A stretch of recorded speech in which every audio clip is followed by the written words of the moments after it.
سلام علیکم همگران عزیز.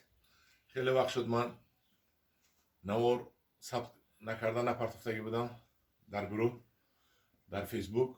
امروز میخواستم من تاب شما رو بریده کنم، نصرانی شما بردارم. در این وقتی زیقی، در وقتی کرونا ویروس، یک نصرانی شما بردارم، تاب شما رو بردارم. گفته لیمون خونه خود در وقت پختن لیمون نشان میتیم. من لیمون خونه من یک مرتبه نشان داده بودم. اون وقت لیمونهاش کبود بودن، سبز بودن، نپخته بودن. اکنون پخته رسیدن. لیمون چه بسیار میبنده تا درونوشه بیا درونوشه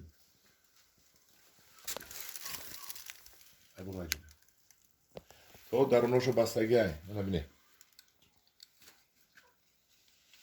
همین خیل دیگر روش هم همین خیل من اینش ببینه تو گوشوشو بستگی های من این لیمون رو بینه سراش خم بچوره از دستی بستن اینه بینه وزید بور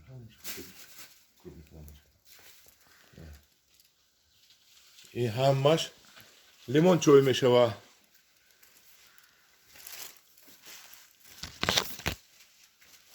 ماندارینا یک سورت دیگهش پختن در اومدن. ماندارینا هم پختن در اومدن. یک ماندارینش پخت خوردیم تمام کردیم. حالا که وقت پیش فزک بلای کار میکنیم. حالا که من به شما لیمونی پانتیروزا نشون میدم. من چینده می نبینه. یک لیمون یکی نبینه. این لیمون رو بینه. او بچه دفته شد برداشته نمیشه. این نبینه لیمون ها.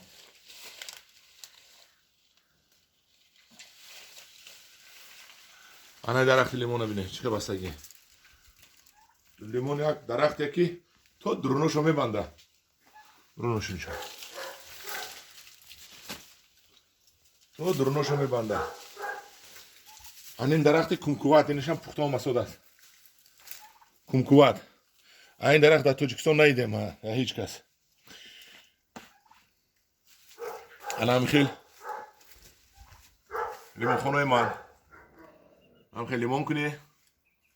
لیمون دوتون بندن. لیمون چوی خورده حضور کنه. رحمت.